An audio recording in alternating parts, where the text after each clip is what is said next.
Hi అండి. Welcome back to our channel Hema daily vlogs. నేను మీ హేమ. ఈ వీడియోలో నేను 7 శనివారాల వ్రతం మొదటి వారం అయితే పూజ చేసుకున్నాను కదా. పూజ అయిపోయిన దగ్గర నుంచి మళ్ళీ సాయంత్రం పూజ వరకు ఏం చేశాను అనేది మీకు ఈ వీడియోలో చూపిస్తాను. ఎందుకు చూపిస్తున్నానంటే ఒక మంచి మోటివేషన్ లాగా ఉంటుంది. అసలు మనం ఎలా సమయం అనేది ఏదైనా పూజ కానీ వ్రతం కానీ చేసుకున్న రోజు సమయం ఎలా సద్వినియోగం చేసుకోవాలి అనే విషయం కూడా మీకు తెలుస్తుందన్న ఉద్దేశంతో ఈ వీడియో అయితే నేను షేర్ చేస్తున్నాను అనమాట. మార్నింగ్ పూజ విధానం ఎలా చేసుకున్నాను అనేది నేను క్రిందటి వీడియోలో అయితే అప్లోడ్ చేశాను కదా. అంటే మనము ఏ రకంగా చేసుకోవాలి, నియమాలేంటి, పద్ధతులేంటి అనేది మనకి తెలియాలి కాబట్టి ఒక వీడియోలో అప్లోడ్ చేశాను. అంతకుముందు వీడియోలో 7 శనివారాల వ్రతానికి కావాల్సిన పూజా సామాగ్రి ఏమిటి అనేది వీడియో అప్లోడ్ చేశాను. అంటే మొత్తం 3 వీడియోలు అప్లోడ్ చేస్తానని ముందే చెప్పాను కదా. ఇప్పటికీ 2 వీడియోలు అయితే అప్లోడ్ చేసేసాను ఆల్రెడీ. పూజా సామాగ్రి, పూజ చేసుకునే విధానము, నియమాలు అనేవి. ఆ 2 వీడియోలు చూసి మీకేమన్నా డౌట్ వచ్చినా, నేనేమన్నా మర్చిపోయినా కూడా, మీకు సందేహం ఉన్నట్టయితే కమెంట్ సెక్షన్లో కమెంట్ చేయండి. మ్యాక్సిమం అన్నీ చెప్పానని నేను అనుకుంటున్నాను. ఒకటి ఎర్ర ఏదో ఒకటి మిస్ అవుతూ ఉంటుందండి. ఎందుకంటే పూజ చేసేటప్పుడు ధ్యాస అనేది పూజ మీదే ఉంటుంది కాబట్టి నేను వీడియో చేసేటప్పుడు మ్యాక్సిమం అన్ని విషయాలు కవర్ అయ్యేటట్టుగానే ఆలోచించి వీడియో అయితే తీశాను. మేబీ ఒకటి అలా ఏమన్నా మిస్ అయినా చెప్పకపోయినా మీకు సందేహం ఉంటే కమెంట్ సెక్షన్లో కమెంట్ చేయండి. మీకు తెలిస్తే ఓకే. ఇప్పుడు ఈరోజు అయితే నేను పూజ అయిపోయినప్పటికీ 7 గంటలు అలా అయిపోయిందనమాట. ఇంకా అప్పుడు నేను మా హస్బెండ్ పిల్లల్ని వాళ్ళని ఎక్కడికక్కడ పంపించేసిన తర్వాత నా ప్రాసెస్ అనేది చేసుకుందామనే ఉద్దేశంతో అయితే స్టార్ట్ చేశాను. ఇక్కడ పిల్లలు అయితే లేచారనమాట. పూజ ఏమో కానీ పూజ తర్వాత అక్కడ మనం అన్నీ ఎలా పడితే అలా తీసేసి పూజ చేసుకుంటాం కదా, తర్వాత సర్దుకునేటప్పుడు ఉంటుందన్నమాట. అలా మొత్తం సర్దుకుని క్లాత్ అయితే పెట్టుకున్నాను. ఎందుకంటే పూజ సమీపంలో చీపురుతో ఊడడం కాబట్టి క్లాత్తో అయితే మొత్తం శుభ్రంగా తుడుచుకొని వచ్చేసాను అనమాట. ఇంకా పిల్లలు హస్బెండ్కి టైం అయిపోతుందని చెప్పనేసి అయితే నేను ఇంకా పక్కన అన్నీ పెట్టుకొని నా పని అయితే స్టార్ట్ చేసేసాను. అంటే పూజకు సంబంధించి ఇంకా ఏమీ లేవు. పూజకైతే చదువుకోవాల్సి ఉన్నాయి, పుస్తకం అవి పక్కన పెట్టేసుకున్నాను. ఇక్కడ టిఫిన్, లంచ్, మొత్తము లంచ్ ఏం లేదండి. పిల్లలకైతే ఆఫ్టర్నూన్ లెమన్ రైస్ చేసి పెట్టేస్తాను. మా హస్బెండ్ నేను ఎదురుగా ఉపవాసం ఉన్నాం కాబట్టి వంట పని అయితే లేదు. జస్ట్ టిఫిన్ అయితే వాళ్ళ వరకు వేసేసాను. నేనైతే ఏమీ తినలేదు ఉపవాసం కాబట్టి. ఇంకా వాళ్ళు ఎక్కడ అన్నీ సర్దుకుని వాళ్ళనైతే పంపించేసిన తర్వాత ప్రశాంతంగా కూర్చున్నాను. నేను కాళ్ళు చేతులు కడుక్కొని వచ్చి కూర్చొని ఇంకా స్వామివారికి సంబంధించి 7 శనివారాల పుస్తకంలో చాలా ఉంటాయన్నమాట మనం చదువుకోవాల్సినవి. వెంకటేశ్వర సుప్రభాతము, ప్రపత్తి, మంగళాశాసనము, అమ్మ స్వామివారి అష్టోత్తర నామాలు, అమ్మవారి అష్టోత్తర నామాలు, పద్మావతి అమ్మ, మహాలక్ష్మి అమ్మ అష్టోత్తర నామాలు కానీ, ఇంకా శనీశ్వరికి సంబంధించిన శ్లోకాలు కానీ అవన్నీ, మళ్ళీ కరావలంబం అలాంటివన్నీ కూడా మొత్తం కూర్చొని చక్కగా చదువుకున్నాను అనమాట టీవీలో పెట్టుకొని.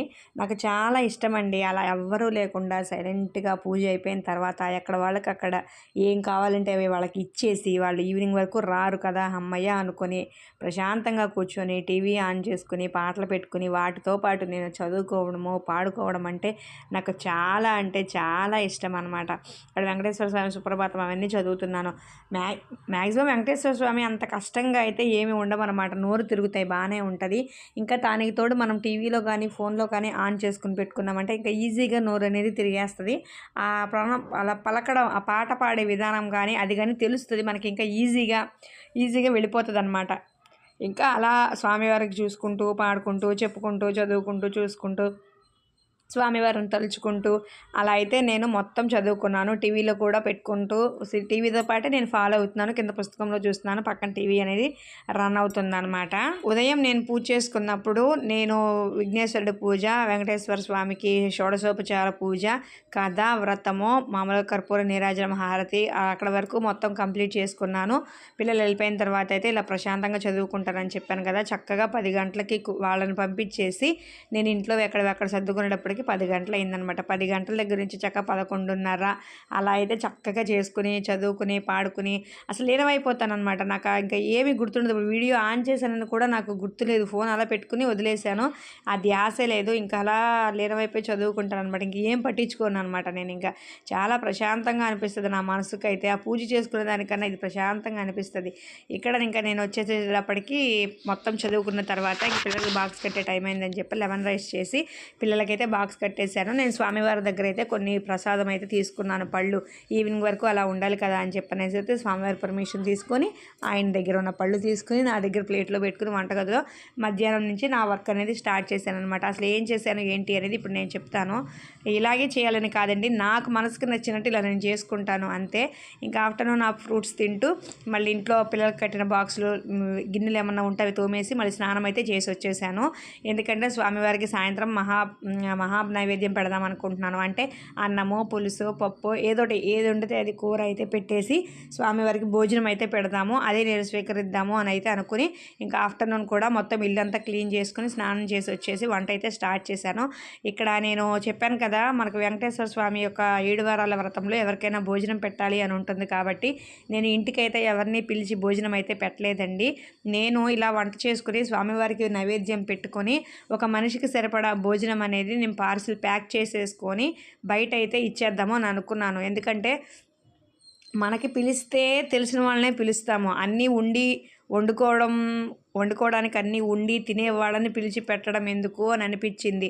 అందుకనే ఆ రోజు ఎవరైనా ఆకలితో ఉన్నవాళ్ళు రోడ్డు మీద మాకు చాలామంది ఉంటారండి, ప్లాట్ఫామ్ల మీద పడుకునే ఉంటారు. చక్కగా ఏ టైంలో తీసుకుని వెళ్ళి ఫుడ్ ఇచ్చినా బ్రహ్మాండంగా మహానందంగా తీసుకుంటారనమాట. నాకు ఆ ఆనందం అనేది చాలా ఇష్టం అనిపిస్తుంది అనమాట. అందుకనే నేను వంట చేసుకొని ఒక మనిషికి రోడ్డు మీద అలా గుడికి ఎదురికి వెళ్ళాలి కాబట్టి వెళ్తూ ఒక వ్యక్తికి ఆహారం ఇచ్చేస్తే సరిపోతుందన్న ఉద్దేశంతో మా ఇంట్లో ఉన్న నలుగురికి ఆ బయట వ్యక్తికి స్వామివారిలాగా భావించి వాళ్ళకి ఇస్తాం కదా, అతనికి 5గురికి అయితే నేను వంట చేశాను అనమాట. ఇక్కడ నేను ఆనపకాయ, ములక్కాయ, టమాటా, బెండకాయ వేసి పులుసులాగా పెట్టాను. అరటికాయ ఫ్రై అనేది చేశాను అనమాట. అయితే ఇక్కడ ఉల్లి వెల్లుల్లి అయితే నేను వాడలేదండి, స్వామివారికి పెడతాం కదా శనివారం అనేసి ఉల్లి వెల్లుల్లి వాడకుండా వంట అయితే చేశాను. ఇక్కడ రైస్ కూడా కడిగి పెట్టేశాను. ఇంకా ఈవినింగ్ వచ్చేలోపు నా వంట మొత్తం కంప్లీట్ అయిపోవాలి అని చెప్పనేసి ఇంకా పిల్లలు వచ్చేయడానికి ఇక్కడ నైవేద్యం వండుకున్నాను. వంట అయిపోయింది. పార్సిల్ చేయడానికి ప్యాకెట్స్ కూడా రెడీగా పెట్టుకున్నాను. అవి డిస్పోజల్ ప్యాకెట్స్ అనమాట. నేను ఎవ్రీ ఇయర్ కార్తీక మాసంలో నాకు తెలిసినప్పటి నుంచి నేను అన్నదానం అయితే ఒక 5గురికైనా చేస్తానండి కంపల్సరీగా కార్తీక మాసంలో. అది కూడా ఇప్పుడు ద్వాదశి రోజు, క్షీరాబ్ది ద్వాదశి అంటారు కదా, ఆ క్షీరాబ్ది ద్వాదశి రోజు ఇప్పుడు మనం ఏమనుకుంటాము, భగవంతుడు మనకి ఇస్తే మనం చేయగలుగుతాము, లేనిదే ఎలా చేస్తామని అనుకుంటాం. కానీ ఉన్నంతలో చేసే ఆలోచన అనేది మనకు రావడం మంచిది అనేది అయితే నా ఒపీనియన్ అనమాట. మాకు అంతేనండి. ఇప్పుడు వంట చేసి ఇచ్చామంటే ఏమవుతుంది, ఒక 4 చుట్టాలు ఎక్స్ట్రా వచ్చారంటే ఎంత అవుతుందో అంతే ఖర్చు అవుతుంది. కానీ మనం ప్రత్యేకంగా దానికి వేల కొద్దీ ఖర్చు అయితే పెట్టవసరం లేదు కదా. సేమ్ అలాగే ఒక 5 వ్యక్తులకి మన ఇంట్లో మా 2 పిల్లలు, మే 2తో పాటు 4తో పాటు ఇంకా ఒక 4 వ్యక్తులకి ఎక్స్ట్రా వంట అయితే చేసి నేను ఆ డిస్పోజల్ ప్యాకెట్స్లో అయితే ప్యాక్ చేసేస్తానమాట. ద్వాదశి రోజు గుడికి వెళ్తాం కాబట్టి వెళ్తూ ఒక 5గురికి అయితే ఇచ్చేసి గుడికి అయితే వెళ్ళొచ్చి అప్పుడు ఉపవాసం చెల్లించి భోజనం చేసేదాన్ని. ఈరోజు ఏకాదశి శనివారం నా ఈ వ్రతం కలిసి వచ్చింది కాబట్టి ఒకళ్ళకే ఇస్తున్నాను. ఎందుకంటే 7 వారాలు 7గురికి ఇస్తాను కాబట్టి ఉపవాసం ఉండి కూడా మనకి చేయాలంటే కొంచెం ఓపిక సహకరించాలి. అందుకని ఒక్కొక్కరికి ఒక్కొక్క వారం ఇద్దామనేసి ఈసారి అయితే 5గురికి ఇవ్వలేదు. ఒకసారి 5గురికి ఇచ్చాను, ఒకసారి 10 మందికి ఇచ్చాను. అలా ఇస్తూ ఉంటాను అనమాట. నాకు చాలా సంతోషం అనిపిస్తుంది అనమాట. చక్కగా తీసుకుంటారు వాళ్ళు, ఏమనరు. చిన్న వాటర్ బాటిల్లో వాటర్ పోసేసి ఆ డిస్పోజల్ దానిలో రైస్ కవర్లు అయితే నేను ప్యాకింగ్ కవర్లు నార్మల్గా గ్రాసరీ షాపులు అడిగి తెస్తారండి. చిన్న షాపుల్లోనే ఇమ్మంటే 10 రూపాయలకి ఇమ్మంటే 20 కవర్లు అలా ఇస్తారనమాట. పెరుగు ప్యాకెట్లు ఒక 10 రూపాయలవి 10 ప్యాకెట్లు తీసుకొస్తాను.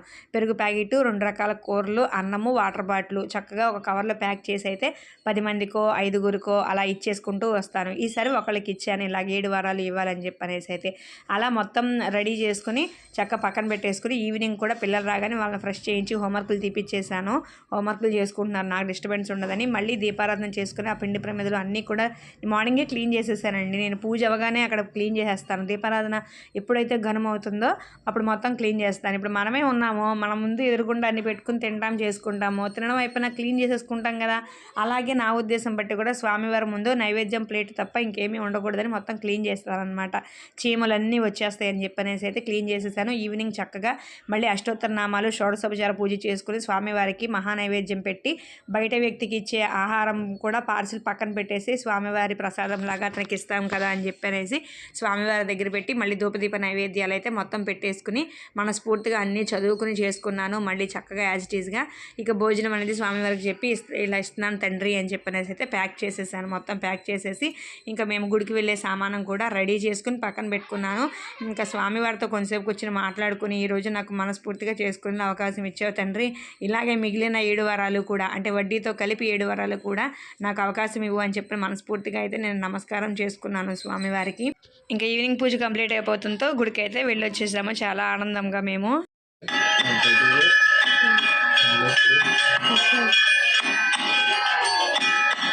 ఇంకా దీపారాధన గనుమైన తర్వాత మేము గుడికి వెళ్ళి స్వామివారి దర్శనం చేసుకుని అక్కడ కూడా దీపారాధన చేసుకుని ఇంటికైతే వచ్చేసామన్నమాట.